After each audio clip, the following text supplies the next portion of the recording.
My name is Alex, and I'm an estate appraiser. It's not a glamorous job, but I've always loved it. I love the smell of old paper, the weight of forgotten silver, the stories trapped in the varnish of a wooden chair. To me, a house isn't just wood and nails, it's a library of lives lived. I thought that was just a metaphor. I wish it had been. The job that changed everything was the Kinter estate. It was an old farmhouse, way out in the sticks of rural Pennsylvania, the kind of place that's a 90-minute drive from the nearest gas station. The Kinter line had apparently died out. The last descendant, an old recluse, had passed, and the bank hired me to catalog anything of value before they auctioned the property.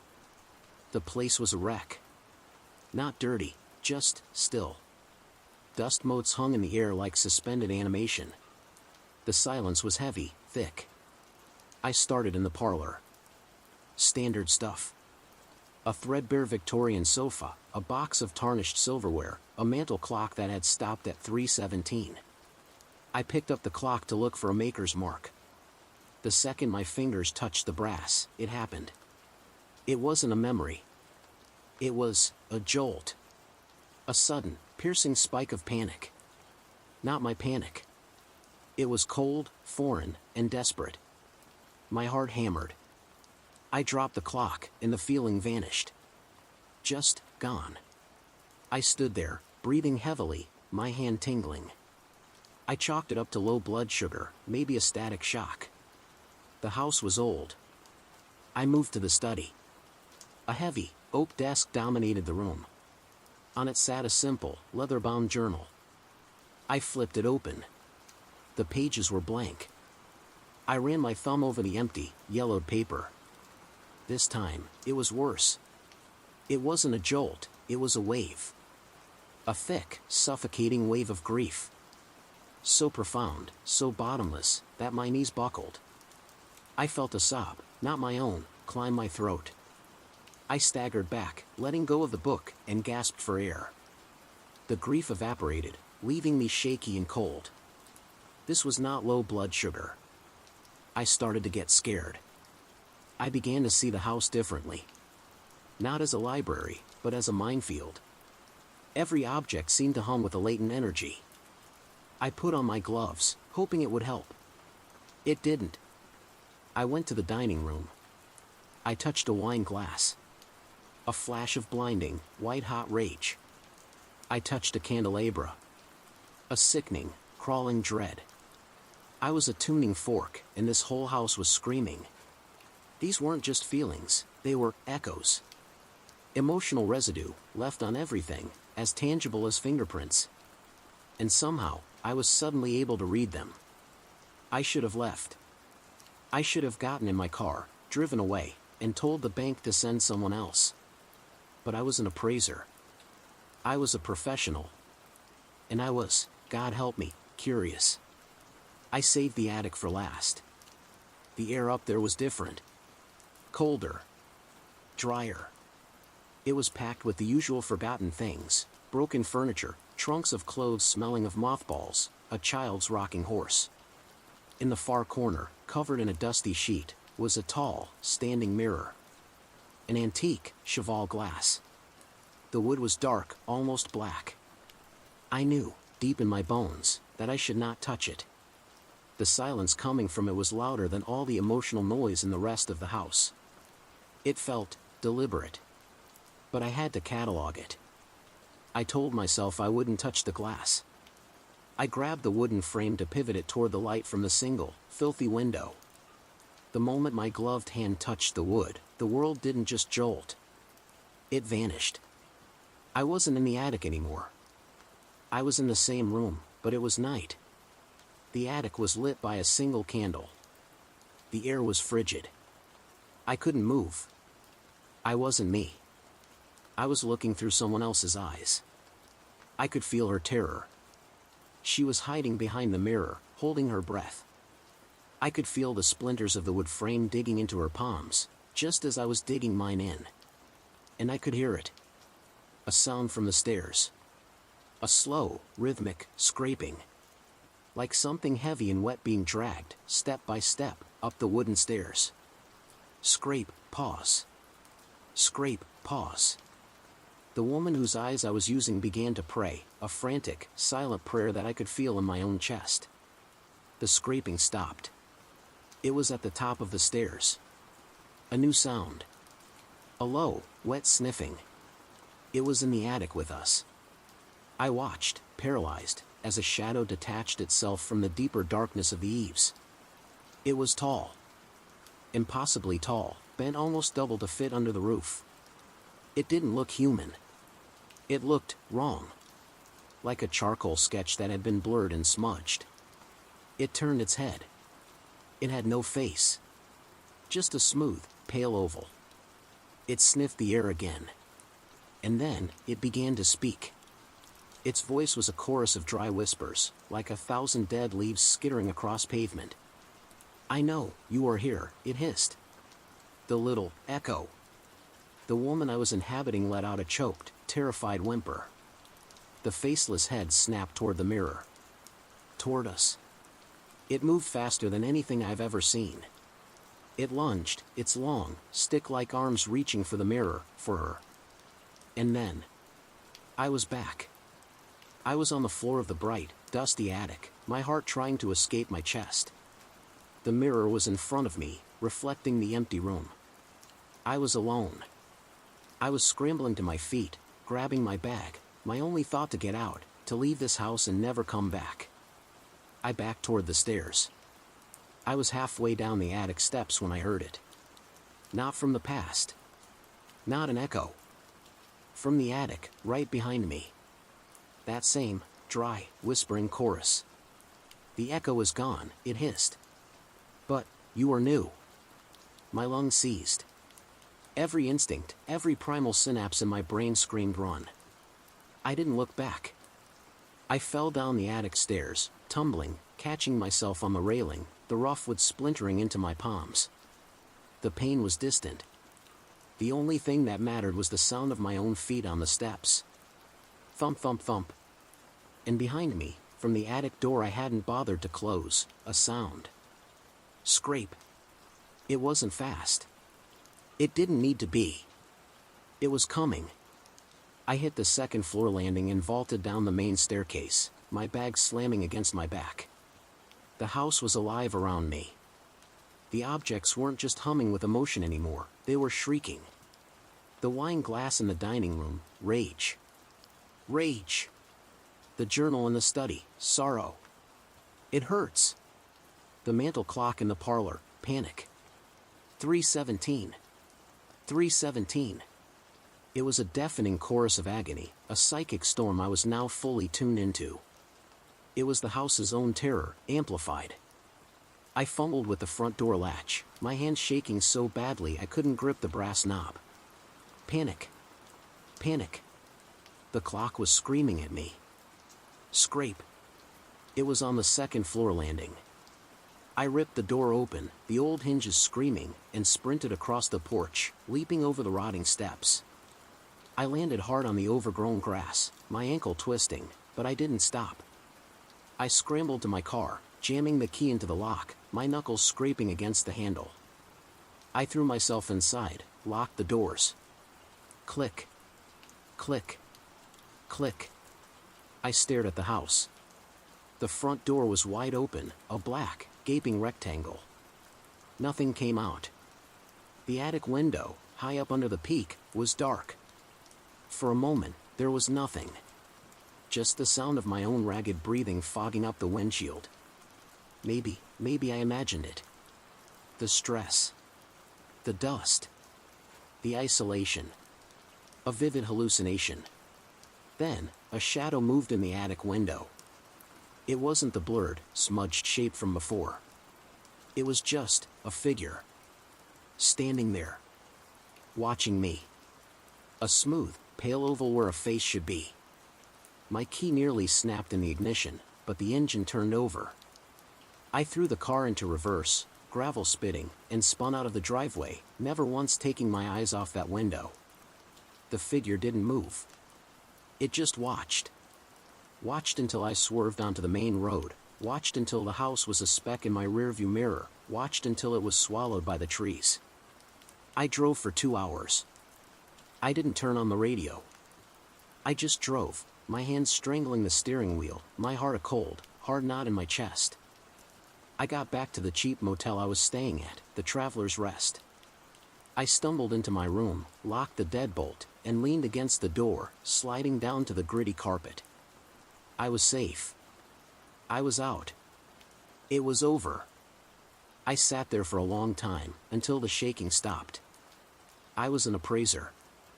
I'd seen weird things. Creepy dolls, stained mattresses, unsettling taxidermy. This was different. This was impossible. The echo is gone, I whispered to the empty room. But you were new. It knew me. It saw me. I needed to wash my hands. I went to the sink and turned on the tap. I scrubbed at my palms, trying to get the grime and the splinters out. As I scrubbed, I felt something cold against my skin. It was in my pocket. I stopped. I hadn't put anything in my pocket. I always use my bag. Slowly, I reached in. My fingers brushed against cold metal. I pulled it out. It was a locket. Small, silver, tarnished black with age. Oval-shaped. I didn't remember picking it up. It must have been on a desk, or in a drawer, and in my haste. No. I wouldn't have. My gloves. My gloves were still in the car. I had touched the mirror frame with my bare hands. I had no memory of taking this. I was holding it in my palm. It was heavy. And as I stared at it, the motel room began to shift. The hum started. The same way it had in the house. But this wasn't the house. This was my motel room. I looked at the lamp on the nightstand. I touched its cheap, plastic base. Flash. A man in a trucker hat, his face red, yelling into a phone. I told you I'd have the money. He slams the phone down. A wave of greasy, desperate anger. I recoiled, yelping, and stumbled back. It wasn't just a feeling. It was a picture. A perfect, three-dimensional snapshot in my mind. I stared at the locket in my hand. It was humming. Pulsing with a cold, quiet energy. It wasn't giving off an echo of its own. It was an amplifier. The thing in the attic. Touching the mirror. It hadn't just scared me. It had changed me. It had broken a dam. I looked around the room, terrified. The flimsy chain link lock on the door. I saw a woman, her makeup smeared, rattling it from the outside, crying. The Gideon's Bible. I saw a young man, his hands clasped over it, praying, a deep, hollow loneliness. The remote control. A dozen people. Boredom. Frustration. A fleeting, meaningless lust. It was too much. It was a chaotic flood of other people's lives, their grime, their misery. I threw the locket across the room. It hit the wall and clattered to the floor. The flood stopped. The room was just a room again. I was breathing hard, backed into the corner. That thing. It didn't just haunt a house. It was a source. And it had given me a souvenir. A key to a door I never wanted to open. I had to get rid of it. I had to go back. I couldn't just throw it away. It felt connected. I crept over to the locket, lying by the skirting board. I didn't want to touch it. I nudged it with my shoe. The second my toe touched the metal, the voice came. It wasn't in my head. It wasn't from the house. It was right here, in the room, a dry, multi-layered whisper that seemed to come from the locket itself. Such a small thing, for such a loud mind. I froze. It wasn't an echo. It was talking. Through the locket. I can see your little room, it whispered. The voice was filled with a cold, ancient amusement. I can see the numbers on your door. My blood turned to ice. I looked at the locket. 1, 2, 7. It hissed. Traveler's Rest. How appropriate. It wasn't in the house. It wasn't trapped. It was with me. I stared at the deadbolt on my door. It felt very, very thin. You are new, the whispers continued, coalescing into a single, chilling thought. And now, you are mine. I didn't scream. I didn't move. I just stared at the deadbolt on the door of room 127.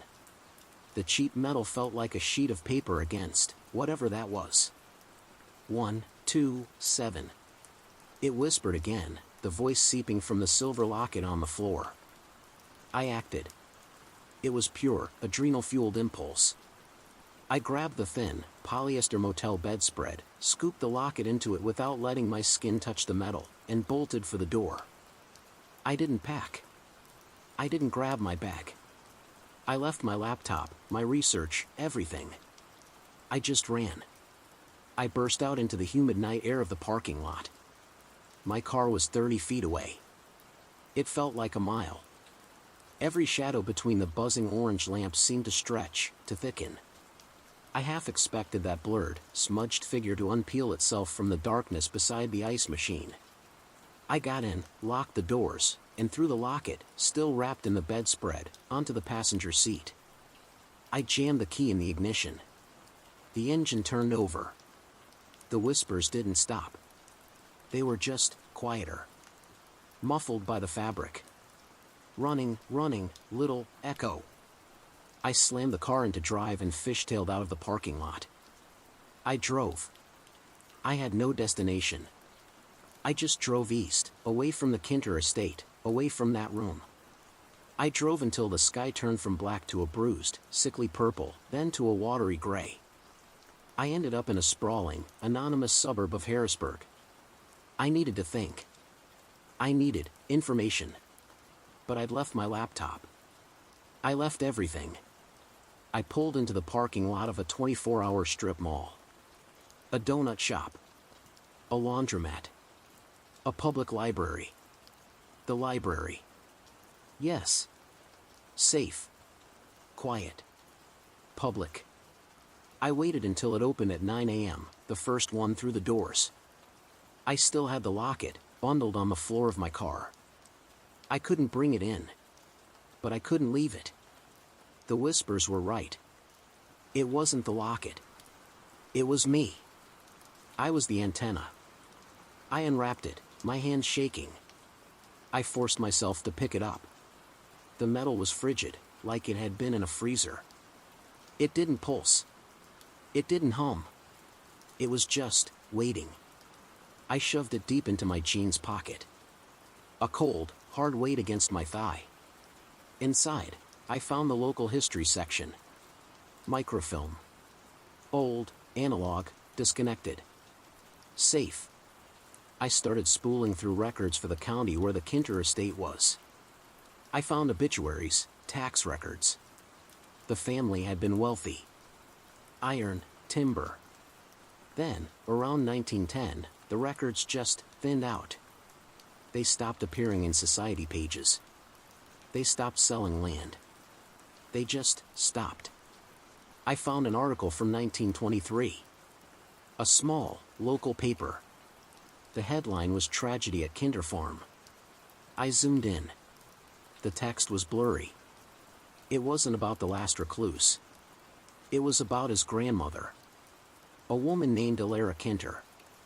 According to the town coroner, Elara had died of self-inflicted wounds. But the article hinted at something else. It called it a family malaise, a shadow sickness that had plagued them for years. A local doctor, unnamed, was quoted. The Kinters, they seemed to believe they were being emptied. That something was watching them, feeding on their strongest passions. Their joys. Their fears. My blood ran cold. I am in you. The article continued. Elara had been found in the attic. She had locked herself in. The family found her days later. The coroner's report was sealed, but the article quoted a deputy who had been at the scene. It was the mirror, the deputy had said. She'd smashed it. Used the glass. Said she couldn't let it look at her anymore. Said it stole her face. A smooth, pale oval. I backed away from the microfilm reader, breathing hard. I leaned against the beige-painted wall. Stole her face. Emptied. The locket in my pocket felt like it was burning, a patch of icy fire against my leg. The new sensitivity, the one the locket had amplified, was flaring up. The library wasn't quiet. It was loud. The plastic keyboard at the search terminal, a teenage boy, his hands sticky with sweat, frantically deleting his search history. Fear. Shame. The wooden checkout desk, decades of boredom. 1,000 days of quiet, mind-numbing repetition. The copy machine, a spike of pure frustration from a woman whose paper kept jamming. Rage. I clutched my head. It was too much noise. I had to get out. I stumbled toward the exit. I passed the bank of public computers. They were all in sleep mode, their screens black. I stopped. In the reflection of the nearest monitor, I saw myself. Pale, sweaty, terrified. And behind me, standing right behind my shoulder, the blurred, smudged figure. I spun around. There was nothing there. Just an empty row of bookshelves. I turned back to the screen. My reflection stared back at me. I was alone. I was turning to leave, convinced I was cracking up, when a sound came from the computer's cheap speakers. A single click.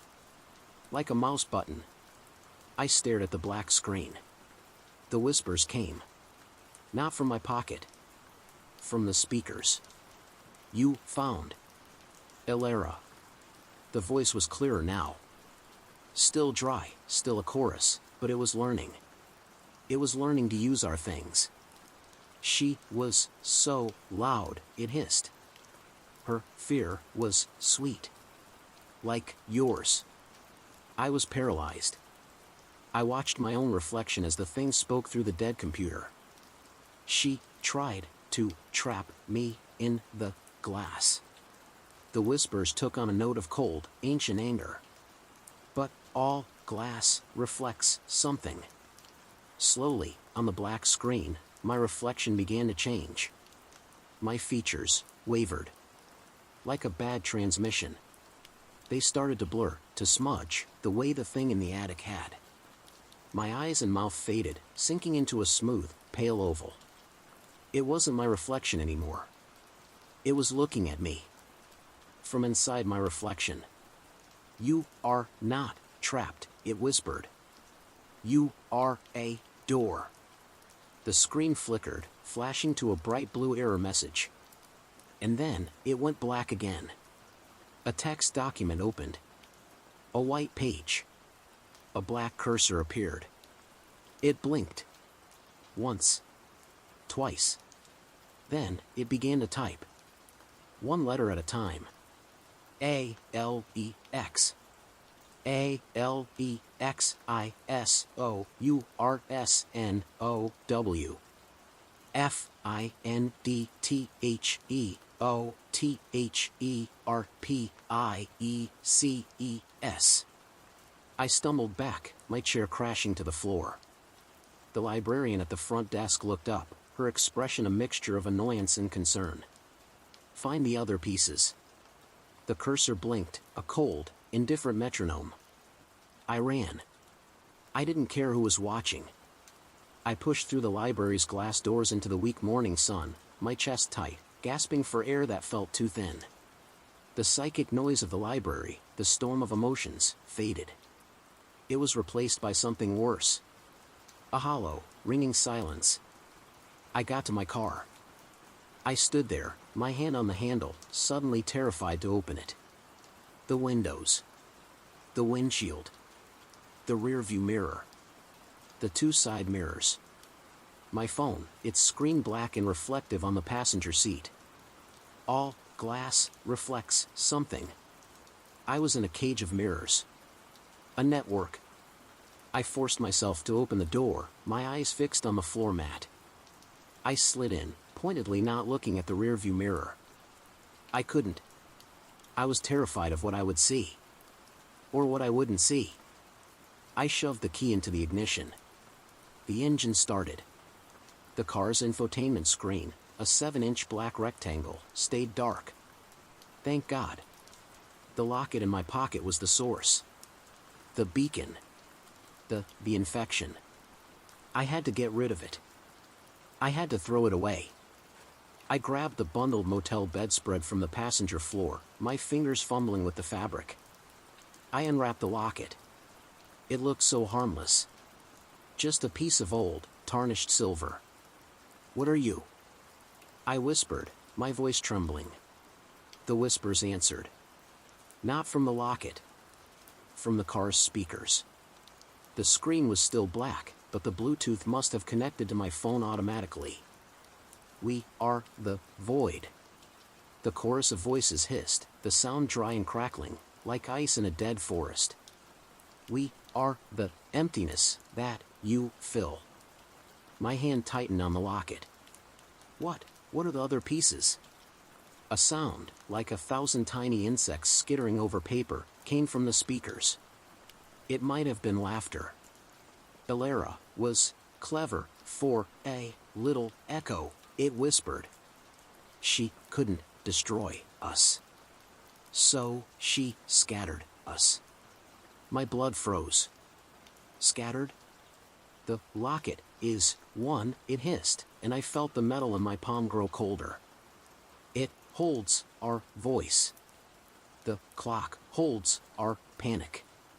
The mantel clock stopped at 3:17. The jolt I'd felt. It wasn't an echo of the past. It was the thing itself, trapped inside, pure, distilled panic. The journal holds our grief. The blank book. The wave of sorrow that had buckled my knees. Not a memory. A component. The mirror holds our face. Elara hadn't been hiding from the mirror. She'd been hiding with it. She'd smashed it, trying to destroy the main part. But she'd failed. She'd only shattered its prison, and the pieces had been taken. I had touched them. The clock. The journal. The mirror. I had woken them. And by taking the locket, I had connected them. "You are the key," it whispered.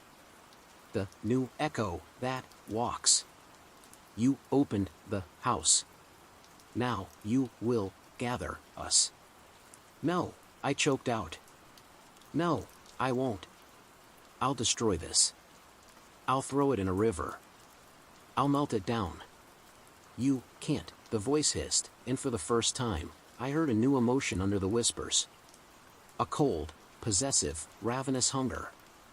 "We are in you now. The locket just opened the door. You are the fifth piece." I stared at my own hand, at the locket resting in my palm. "You are the fifth piece." I wasn't just an antenna. I was a container. "You need us now," it whispered. "As we need you. We are empty. You are full.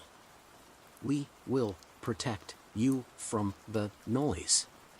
It was right. The overwhelming psychic static of the world, it was gone. The library had been a painful, deafening flood, but now, sitting in my car, I felt nothing. Just a profound, cold, hollow silence. The locket wasn't just amplifying, it was filtering.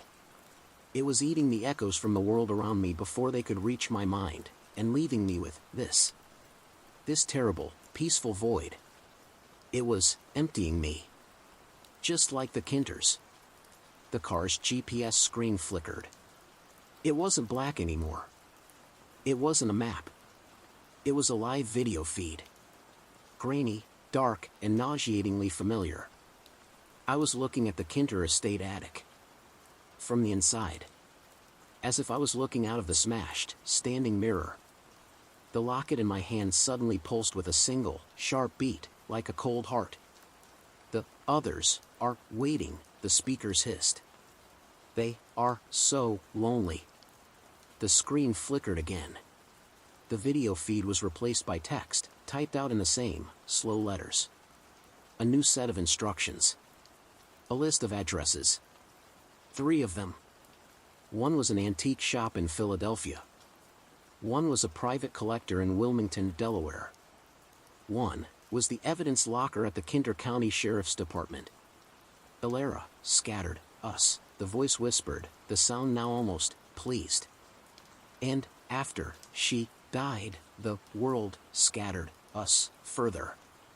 The clock. The journal. Pieces of the mirror. They weren't in the house anymore. After the estate was processed decades ago, they had been sold. Auctioned. Confiscated. I wasn't being haunted. I was being given a shopping list. Find them, it whispered. Make US whole. I knew, with a certainty that chilled me to the bone, that I had no choice. The void inside me was growing. It wasn't just a silence, it was a hunger. And it was telling me, in no uncertain terms, that the only thing that would feed it were the other pieces. I drove. I didn't know why I drove, only that I had to. The address in Philadelphia, the antique shop, pulled at me like a physical chain. The feeling inside me was no longer a void. It was a vacuum. A gnawing, negative pressure that threatened to implode my chest. The world's echoes were gone, filtered out by the locket, and their absence was an agony. The entity was right. I was empty. I needed to feed. The shop was called Curio in Time. It wasn't some dusty, charming hole in the wall. It was a sterile, high-end gallery on a gentrified street. Polished wood floors, track lighting, and everything displayed under thick, spotless glass. The air smelled of lemon oil and old money. A man in a crisp, bow-tied shirt looked up from a ledger as I entered, a bell tinkling softly. He gave me a thin, appraising smile. "May I help you, sir?" I ignored him. I could feel it. It wasn't a hum, like the Kinter estate. It was a scream. A silent, high-frequency, psychic shriek that cut right through the vacuum inside me.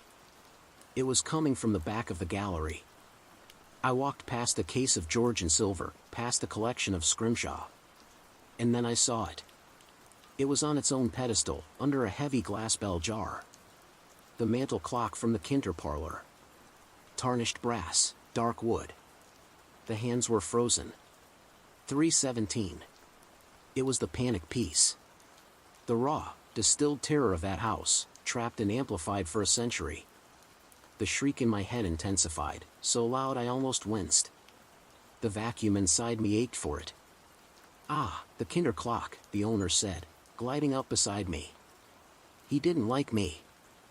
I was wearing the same clothes from the motel. I probably smelled like fear and old sweat. A fascinating piece. A true American Gothic. "Does it work?" I asked. My voice was hoarse. "Sadly, no. The mechanism is frozen. Solid. Has been since it was recovered from the estate." 317. They say it was the very moment the last Kinter, well. A morbid story. "Are you a collector?" I stared at the clock. I could see the security camera in the corner of the ceiling, its little red light glowing. I could see my own reflection in the bell jar, pale and haunted. And behind my reflection, in the glass, I could see the owner. I could see the street outside the front window. A network of glass. "It wants you to touch it," the whispers hissed. Not from my phone, not from the speakers. The voice was in my head now, woven into my own thoughts, coiled around my new, hollow hunger. "I can't," I mouthed. "The glass. The glass is a cage," it whispered. "The echo is trapped. You are the key." I reached out, my hand trembling. "Sir," the owner snapped, his voice sharp. "Please. Do not touch the display." I ignored him. I wasn't aiming for the clock. I was aiming for the cage. My fingers touched the smooth, cool surface of the bell jar. It wasn't a jolt. It wasn't a vision. It was a detonation. I didn't feel the panic. I released it. The owner, who had been reaching out to stop me, froze. His eyes went wide, the pupils dilating to black pinpricks. His mouth opened in a silent O of absolute, animal terror. A woman browsing near the front of the shop let out a high, keening wail and dropped the porcelain statuette she'd been holding. It shattered on the floor. She didn't notice. She backed into a display of naval maps, her hands at her throat, staring at the empty doorway as if an axe murderer was standing there. The owner stumbled back, hyperventilating, his chest heaving. "Get out," he choked, but it wasn't directed at me. It was directed at everything. He clawed at his bow tie, ripping it off. "No. No. Please, no." The scream in my head stopped. And the vacuum inside me filled. It was the most intense, exquisite relief I have ever felt. A wave of pure, blissful satiation. The panic radiating from the two terrified people in the shop flooded into me, and the void ate it. It was delicious. I stood there, breathing evenly, my hand still on the glass. The clock itself was unchanged. The piece was still inside. "What is this?" the woman in the corner sobbed, sliding down the wall. "What's happening?"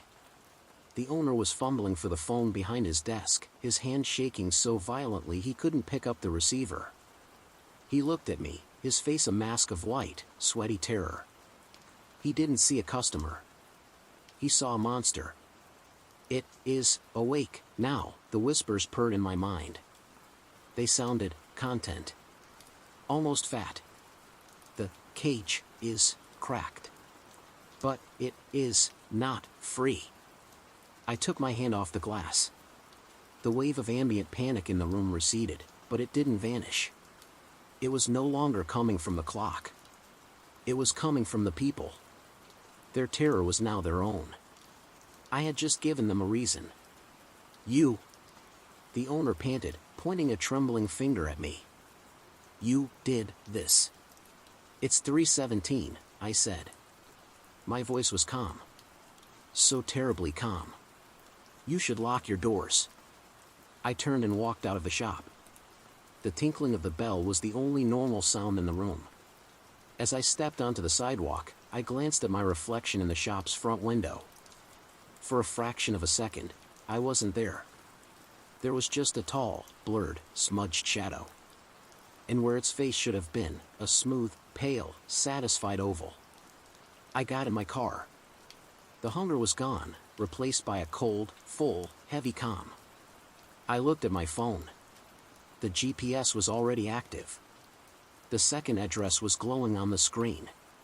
The private collector in Wilmington. The one who had the journal. The piece that held the grief. The calm was already fading.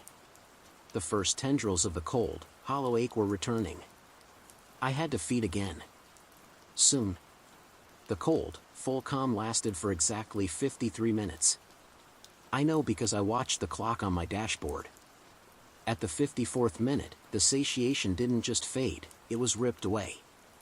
The vacuum returned, twice as powerful, a crushing pressure that made my vision tunnel. The panic I had eaten was just an appetizer. The void was growing, and it was starving. "Wilmington," I grunted, the word forced out of my tight chest. The car's GPS was already displaying the route. It knew. The whispers were constant now, a nest of snakes in my skull. They weren't just fragments. They were conversational. "He is waiting for you, Alex. He loves sad things. Show him what sadness is." The address wasn't a shop. It was a fortress. A hypermodern mansion of black steel and dark glass, perched on a hill overlooking the Brandywine River. It was surrounded by a high, forbidding wall. The place was a monument to isolation. And it was a network of reflective surfaces. I parked on the street. The hunger was a physical pain, a clawing in my gut. How was I supposed to get in? "He collects echoes, like you, Alex. The whispers hissed. He thinks they are pretty. He is a fool. I walked to the steel gate. An intercom with a camera lens stared at me like a single, cold eye. I pressed the button. A moment of static, then a voice, smooth and wary. This is a private residence. My name is Alex, I said, my voice shaking from the need. I'm an appraiser. I was at the Kinter estate. A long silence. The camera's lens whirred as it zoomed in, studying me. I touched the journal. I whispered, a desperate, honest confession. The one with the blank pages. I know what it is. The silence stretched. I could feel the owner on the other side, his curiosity warring with his caution. His greed. A loud thunk echoed as the magnetic lock disengaged. The gate slid open. I was invited in. The house was cold. Not in temperature, but in spirit. The floors were polished black marble, reflecting the cold, gray sky through a 2-story wall of glass. The art was specific. A framed daguerreotype of a deceased child. A surgeon's kit from the 19th century, its tools laid out on velvet. A collection of butterflies, their wings a morbid rainbow, pinned under glass. The owner, Arthur Vance, was standing at the top of a floating staircase. He was thin, immaculate in a black cashmere turtleneck, and his eyes were the color of the sky outside, cold, gray, and appraising. He wasn't a collector of things. He was a collector of tragedy.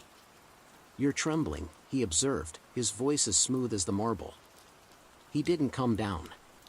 He made me come up to him. I need to see it, I said. He smiled, a thin, bloodless expression. Of course. It's my centerpiece. He led me to his study. It was the only room in the house without a window. It was dark, intimate, and lined with books. In the center, on a black, waist-high pedestal, sat the leather-bound journal. It was open, illuminated by a single, sharp spotlight from the ceiling. The pages were blank. The moment I saw it, the ache inside me became a roar. This wasn't the sharp, frantic shriek of the clock. This was a low, subsonic thrum, like the world's largest cello string being bowed. It was pure, concentrated grief. It's beautiful, isn't it? Vance said, almost purring. The perfect vessel. A book filled with nothing but the idea of sorrow. I've had sensitives, mediums, all of them come here. They can't bear to be in the same room with it. They weep. It's exquisite. He was just like me. He was a feeder. But he fed on the experience of others. A parasite, once removed. It's not empty, I whispered, walking toward it, my steps unsteady. No, Vance agreed, his eyes glittering. It's full. He was standing between me and the journal. He wanted to see me break. He wanted to watch me weep. He wanted to collect my reaction. He wants to feel it, the whispers hissed, triumphant. Give it to him. Get out of the way, I said. Go on, he encouraged, not moving. Touch it. Feel what Elara Kinter felt. I said, get out of the way. I shoved him. Not hard, but he wasn't expecting it. He stumbled back, his refined composure cracking into a snarl of indignation. You! It was all the time I needed. I lunged forward and slammed my palm flat onto the open, blank pages. There was no sound. No explosion. The world just stopped. The single spotlight on the journal flickered. And the crushing, abyssal, oceanic sorrow in that book, the distilled grief of 100 Kinter lives, the misery of Elara, the ancient, bottomless despair of the entity itself, was released. It didn't just flood the room. It became the room. Arthur Vance, the man who curated pain, was hit by a tidal wave of it. His face didn't just get sad. It collapsed. His impeccably crafted mask of intelligence and control disintegrated. His knees buckled. He fell to the polished floor, his hands gripping his chest. He didn't scream. He wailed. It was not a human sound. It was the sound of a soul being torn open. A raw, guttural, agonizing howl of pure, undiluted loss. He wasn't just crying for his losses. He was crying for all loss. For death. For failure. For the heat death of the universe. And me. I stood there, my hand on the book, in the eye of the storm. The vacuum inside me, the gnawing, agonizing hunger, was filled. The wave of despair washed over Vance, and then it poured into me. It was a different flavor from the panic. The panic was hot and sharp. This was cold, deep, and heavy. It was numbing. It was peaceful. I looked up. The study door was covered in a pane of smoked glass, reflecting the room. I saw my reflection. Calm. Satiated. And standing right behind me, I saw her. A woman in a high-collared, gray dress. Her face was pale, her dark hair pulled back. Her reflection was weeping silent, black tears that stained the front of her dress. She was staring at me. No.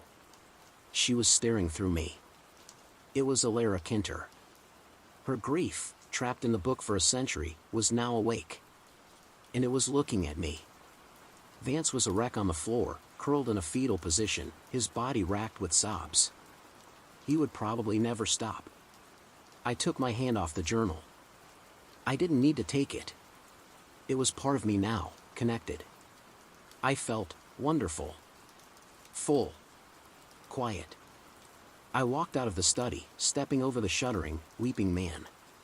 I walked down the floating staircase, my footsteps silent on the marble. I let myself out the front door. As I walked to my car, the cold, hollow ache was gone, replaced by a profound, narcotic numbness. My phone chimed in my pocket. A new notification. The GPS had updated. The third and final address. The Kinter County Sheriff's Department. Evidence Locker B. The whispers started again, but they were different. The chorus was fuller. Deeper. And underneath the dry, skittering voices, I heard a new one. A woman's voice. Soft, wet with tears, and brimming with a century of loss. My face. Elara's voice wept in my mind. He took my face. Please, find the glass. Make me whole. The entity wasn't just gathering its parts. It was gathering its victims. And it was using my hunger to do it. The drive to Kinter County was a blur. The numbness from the journal was a perfect, cold, heavy blanket. It didn't just silence the world's echoes, it silenced me. It smothered my fear, my conscience, my identity. There was only the car, the road, and the cold, full, narcotic peace. But the peace was a lie. It was a chemical reaction, and the chemicals were being metabolized. The whispers in my head had changed. They were a symphony now. So full, so quiet. The dry, ancient whispers purred. My face, he stole my face. Elara's voice wept, a constant, miserable counter-melody. 3:17. 3:17. 3:17, the clock shrieked, a frantic, panicked rhythm underneath it all. The chorus was a form of torture. It was designed to make the void, when it returned, unbearable. It returned 40 miles outside the Kinter County line. It didn't creep in. It snapped back. The peace was gone, as if a switch had been thrown. The void, the hunger, was back. It was 10 times worse than before. It was a gaping, screaming, physical wound inside me. The entity was done feeding me appetizers. It wanted the main course. I pulled into the town of Kinter's Mill. The sheriff's department was a squat, 2-story brick building from the 1950s. Solid, functional, and devoid of any modern glass architecture. It felt dense. I parked across the street, my hands shaking on the wheel. The hunger was so bad I felt nauseous. How was I supposed to walk in and ask for a century-old box of evidence? We do not ask, the whispers hissed. We are the key. You are the door. I looked at my reflection in the car's side mirror. I looked awful. My skin was gray, my eyes were sunken, black ring pits. I looked empty. I looked hungry. I got out of the car. The moment my feet hit the pavement, the town hit me. This wasn't a curated museum of old pain like Vance's house. This was a place of living emotions. The psychic noise was sharp, raw, and immediate. A wave of simmering, bitter anger from a man in a passing pickup truck. A spike of fluttering, teenage anxiety from a girl texting on the corner. The dull, aching throb of exhaustion from the mechanic working in the garage next door. They were all new flavors. And the void inside me screamed for them. I was the key. I was the door. I was also the recipient. I walked toward the station. I didn't have a plan. I just needed to get to the final piece. The lobby was small, painted a pale, institutional green. A thick, bulletproof glass window separated the waiting area from the dispatcher's desk. Behind the glass, a young, uniformed deputy was looking at his phone, his face a perfect mask of profound, soul-crushing boredom. The glass, a barrier. Elara wept in my mind. Close. So. Close. The entity hissed. Behind. Him. The locker. I saw it. On a grainy, black and white monitor behind the deputy, I could see a short hallway. And at the end of it, a metal door. Evidence. I walked to the window. The deputy, his name tag reading Sundeep, looked up, annoyed at the interruption. Help you? The hunger was a physical blade twisting in my gut. I looked at him. I could feel his boredom. It was a dull, gray, tasteless fog. But it was something. I put my hand on the cold, thick glass partition. I focused on the void. And I pulled. Deputy Sundeep's eyes went wide. The phone slipped from his grasp and clattered onto the desk. The dull fog of boredom was sucked out of him in a single, violent rush. It hit the void inside me and vanished, a drop of water on a hot skillet. It wasn't enough. It just made me hungrier. But the effect. The deputy, his boredom instantly gone, was left with a vacuum of his own. His nervous system flooded it with the only thing it had, adrenaline. He shot to his feet, his chair scraping loudly. His hand darted to the butt of his sidearm. Whoa, he said, his voice suddenly sharp, his eyes wide with suspicion and a new, inexplicable fear. What do you want? It worked. I could steal it. But I didn't want his fear. Not yet. I needed to get past him. I looked past his shoulder, at the grainy monitor. I saw something else. In the holding cell at the end of the hall, a young man in a hoodie was sitting on a bench, his head in his hands.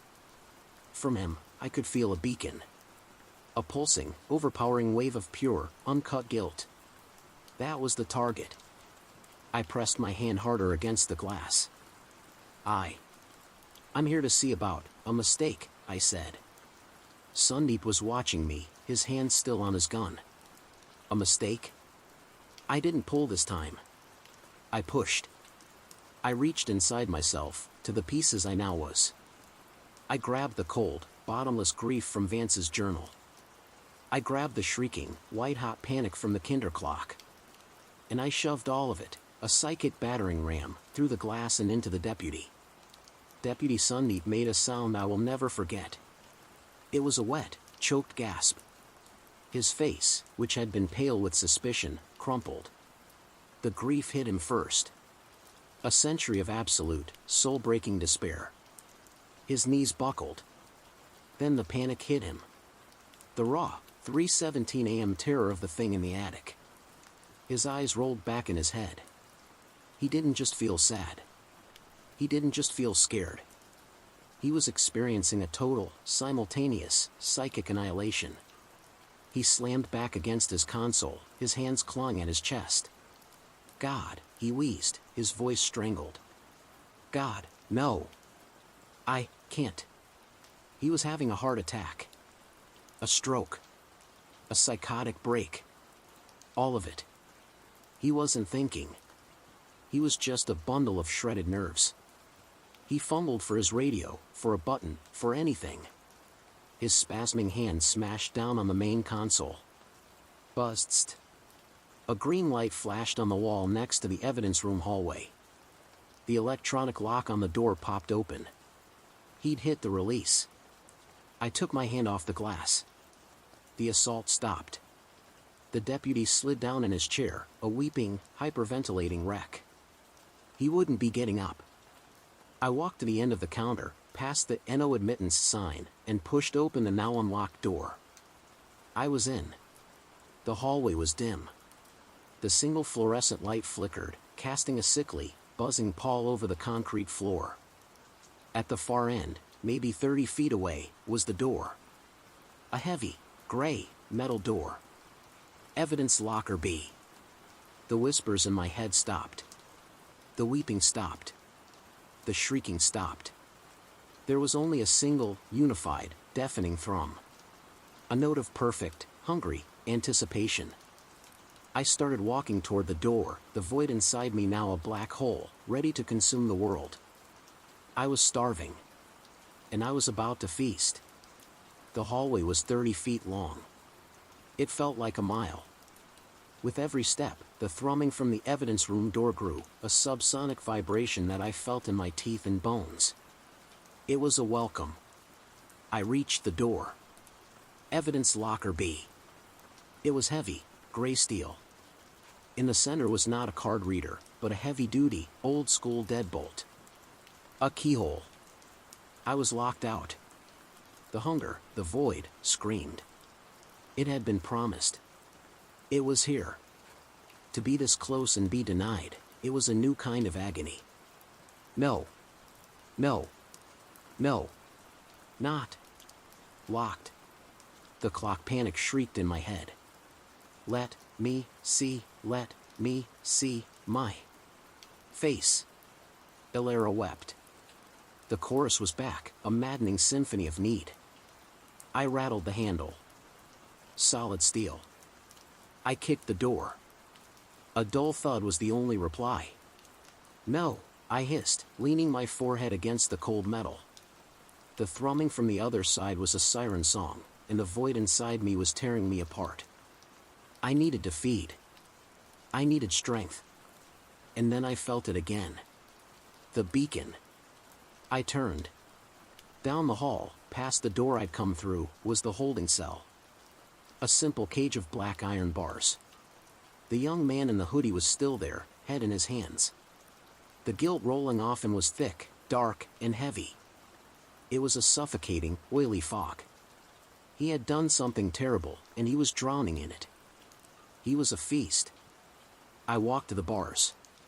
He didn't look up. He was muttering, "I didn't mean it, oh God. I didn't mean it." "He is full," the dry whispers hissed, their voice now laced with a predatory, slavering need. "And we are empty." I gripped the cold iron bars. They were a physical barrier, but psychically, they were an open window. I looked at the young man. I closed my eyes. I centered myself on the black, gaping hole inside me. And I pulled. It was not a sip. It was a siphon. The young man's muttering stopped. He gasped, a sharp, sudden intake of breath, as if I had plunged my hand into his chest and ripped out his heart. The wave of guilt, dark, rich, and potent, hit me like a physical blow. It was a different flavor entirely. The panic was hot and sharp. The grief was cold and heavy. This was viscous. It was sustaining. It flooded the void, and the black hole inside me devoured it. The screaming hunger was silenced, smothered under a thick, dark, satisfying sludge. I felt powerful. I felt cold. I opened my eyes. The young man was looking at me. His head was up. His eyes, which had been squeezed shut in agony, were now wide open and perfectly, horrifyingly, clear. The guilt was gone. His conscience was gone. I had eaten it. He tilted his head, a slow, curious gesture. He looked at his hands, then at me. A slow, reptilian smile spread across his face. It was the most terrifying thing I had ever seen. He looked cured. He chuckled, a dry, empty sound. "Huh," he said, his voice now calm and steady. "I'll be damned." He stood up, walked to the bars, and stood just inches from my face. I could smell the stale sweat on him. I wasn't afraid. I felt a kinship with this new, hollow thing I had created. "What did you do?" he whispered, his new, cold eyes searching mine. "We set him free," the whispers answered in my own mind. "We are all free." I didn't answer. I turned from the empty man and walked back to the evidence room door. The hunger was gone. In its place was a cold, sharp, predatory focus. I was full of the young man's guilt, and it gave me a terrible, remorseless clarity. I looked at the lock. I reached into my pocket and pulled out the locket. The voice piece. I didn't try to pick the lock. I held the locket in my fist and pressed the cold silver against the keyhole. "Open," I commanded. At first, nothing. Then, a grind. It wasn't the sound of tumblers. It was the sound of metal. The old brass of the lock mechanism began to groan, a low, tortured sound, as if it were being bent by an invisible hand. The whispers in my head united into one, single, triumphant command. "Let us in." With a sound like a breaking bone, the deadbolt snapped back. The door clicked. I pushed it open. The room was small, dark, and windowless. The air was dead, thick with the smell of mildew, dust, and century-old paper. Metal shelves lined the walls, sagging with cardboard boxes. The thrumming was deafening now. It was coming from the back wall. I walked past boxes labeled Merino, V, 1982, Narcotics, and DOE, J, 1995, Homicide. And then I saw it. A single, water-stained, moldering box on the bottom shelf. The label was written in faded, brown, cursive ink. Kinter, E, 1923. This was it. The face. The final piece. I knelt. My hand was steady. The cold, reptilian calm from the guilt I'd eaten held me perfectly still. I reached out and put my hand on the cardboard lid. The thrumming stopped. Absolute, ringing, perfect silence. I lifted the lid. Inside, nestled on a bed of yellowed, disintegrating cheesecloth, were 7 large, black shards of silvered glass. They were the pieces of the smashed Cheval mirror from the attic. I stared into them, expecting to see my own reflection. But I wasn't there. The shards didn't reflect the evidence room. They reflected the Kinter estate attic. Dark. Dusty. Lit by a single, flickering candle that wasn't there. I was looking through a window. And in the dark, wavering reflection, something was moving. A tall, smudged, blurry shadow was unfolding itself from the corner. It was rising to its full height. It was looking back at me. I knelt on the concrete floor, staring into the box. The evidence room was gone. I was staring into a window. The dark, dusty attic flickered in the shards, lit by a phantom candle.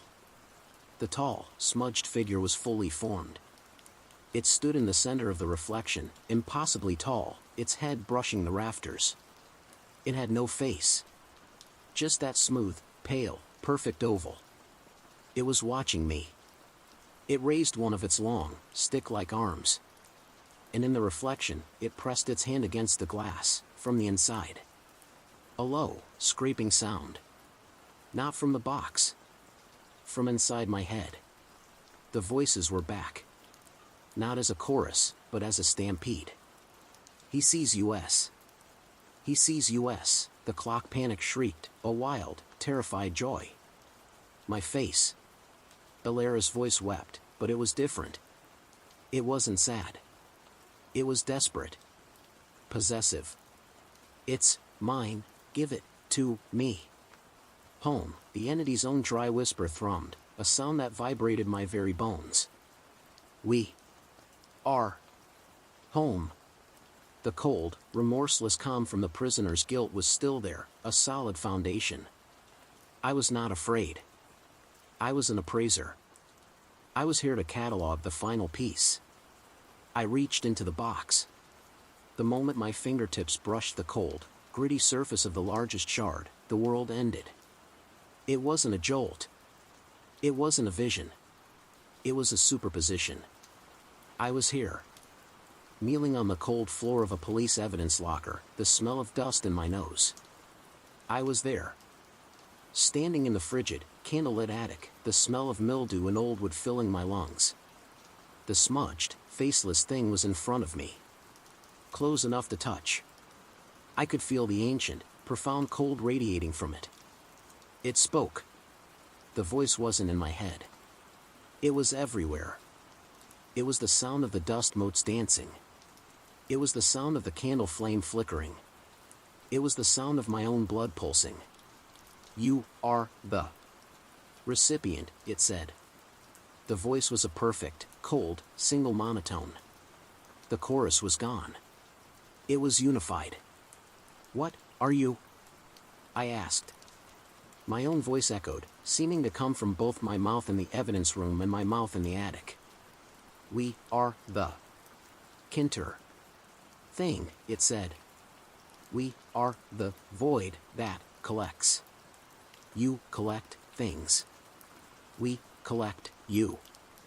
It just a asterisk read to the attic around us. This house was loud. The Kinters, so full. Their joy. Their rage. It tilted its smooth, oval head. Their grief. Their panic. We tasted them. We emptied them. And we filled the space they left behind. It was a parasite. An emotional vampire that didn't just drink, it replaced. Elara. I whispered. Elara was clever, the thing said, a cold amusement in its voice. She knew she was empty. She knew we were in her. She could not destroy us. So she found a new prison. It pointed a long, stick-like finger. Not at me, but at the pieces. She took us apart, it whispered. She locked our strongest flavors away. Our panic in the clock. Our grief in the book. Our voice in her locket. And our face, our self in the glass she so hated. She scattered you, I said, the pieces clicking into place. No, it hissed. She did not scatter us. She set a trap. She created a key. A walking vessel, hungry enough to put us back together. The locket in my pocket suddenly felt white-hot. She died, it continued, and the world did her work for her. It scattered the pieces. All they needed was a new echo, sensitive enough to hear them. Hungry enough to find them. My blood ran cold. The hunger. The void. It wasn't a side effect. It was the mechanism. You are the key, Alex, it whispered. You are the box. You have gathered all the pieces in one place. I'm in the evidence room, I stammered, the reality of the locker a thin, fading anchor. You are here, it said. And you have brought us everything. It stepped forward. In the attic, it passed through me, a wave of absolute, soul-freezing cold. In the evidence room, my hand closed around the 7 shards of glass. I screamed. The attic vanished. The voice vanished. I was back in the evidence locker, kneeling on the floor, my fist clenched around the broken, sharp glass. Pain lanced up my arm. I was bleeding. I opened my hand. The shards were gone. In their place, resting in my bloody palm, was the locket. But it was different. It was no longer tarnished. It was a bright, clean, gleaming silver. And it was open. Inside, there was no miniature portrait. There was just a tiny, perfect, oval mirror. I lifted it, my hand trembling. The whispers in my head were gone. The panic, the grief, Elara's weeping, all of it, silence. A perfect, beautiful, full silence. I wasn't hungry. I wasn't empty. I was whole. I stared into the tiny mirror in the locket.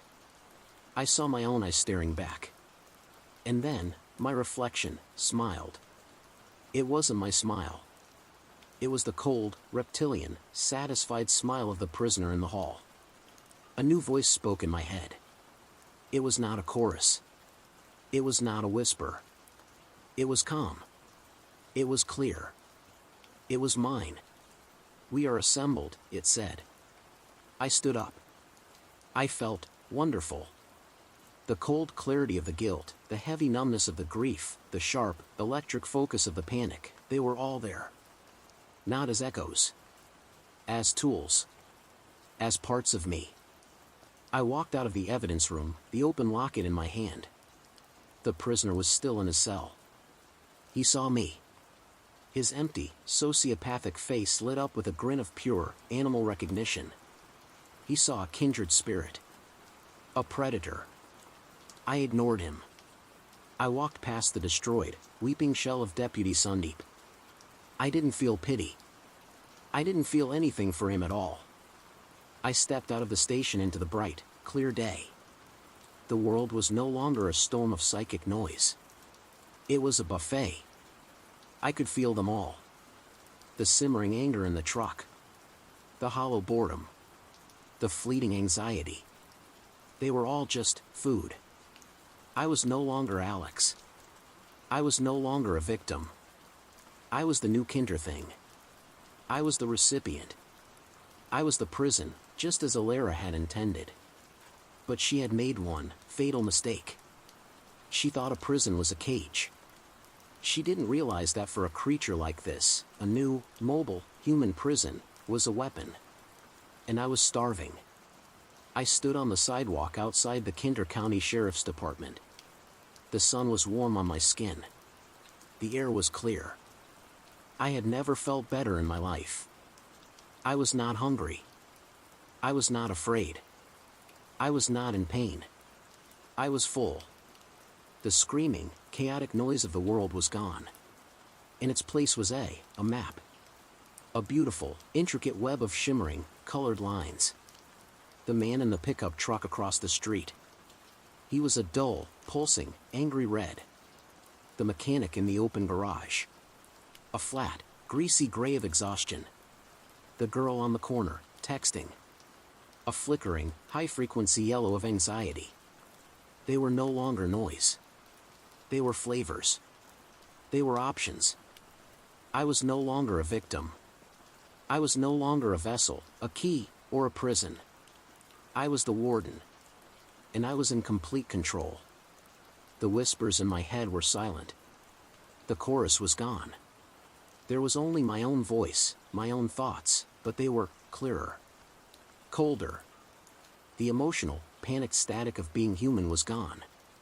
I was left with a perfect, predatory logic. I was full.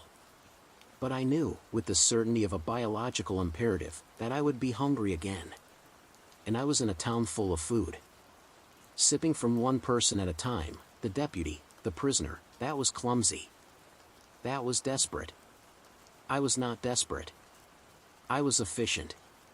I looked at the town. The network. The glass window of the garage. The windshield of the pickup truck. The security camera on the bank across the street. The tiny, black, reflective screen of the girl's phone. All glass reflects something. I held the locket, still open, in my hand. The tiny mirror inside it was bright. It was my antenna. My transmitter. I didn't have to just take. I could give. I could invest. I stood on the corner, a perfect, hollow man, and I pushed. I reached inside myself, to the pieces that were now me. I grabbed the shrieking, 3:17 a.m. panic of the Kinter clock. And I broadcast it. I pushed it out, through the locket, into the network. The girl on the corner froze. Her head snapped up from her phone.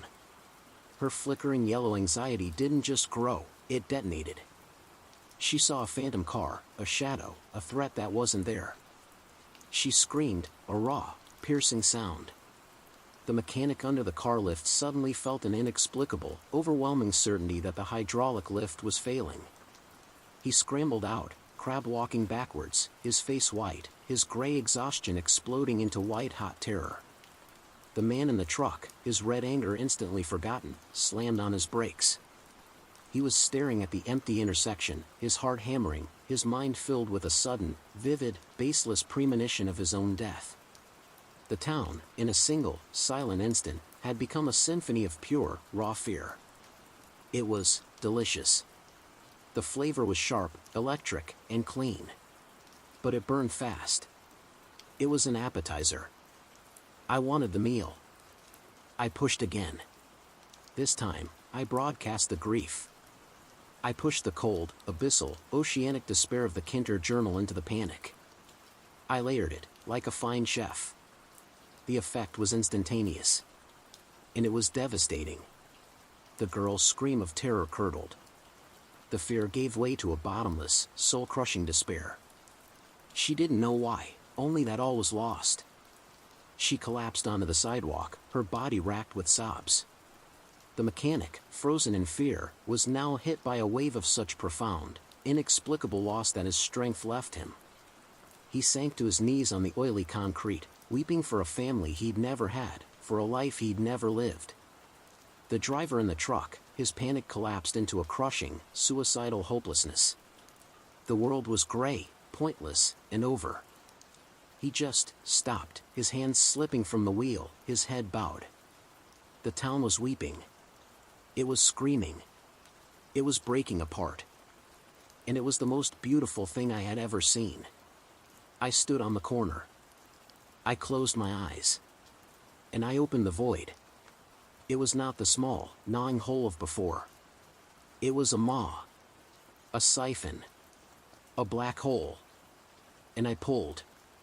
The panic, the grief, the terror, the despair, it all rushed into me.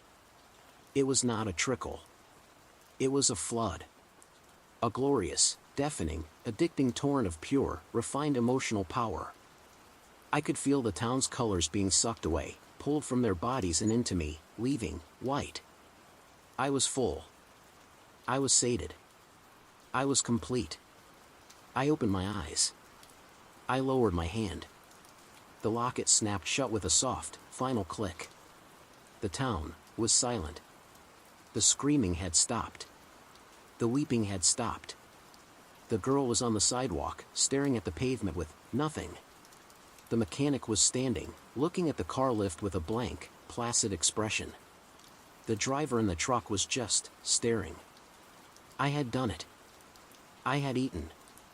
I had emptied them. I had left the town full of shells. Just like Elara. Just like the Kinters. Elara's plan had worked. She had trapped the entity. She had contained it. She had given it me. A new face. New hands. And a whole, new, very loud world to feed on. I got in my car. The engine turned over. I was no longer an appraiser. I was something much, much older. I turned on the radio. A national news broadcast. I could feel them. The broadcasters manufactured, professional concern. The millions of listeners, a distant ocean of anxiety about the economy, anger about politics, fear of the future. The world wasn't a library. It wasn't a buffet. It was a farm. And I was the new, human, Kinter thing. I put the car in drive. I smiled. It was my own smile. It was cold, it was calm, and it was hungry. I was just getting started.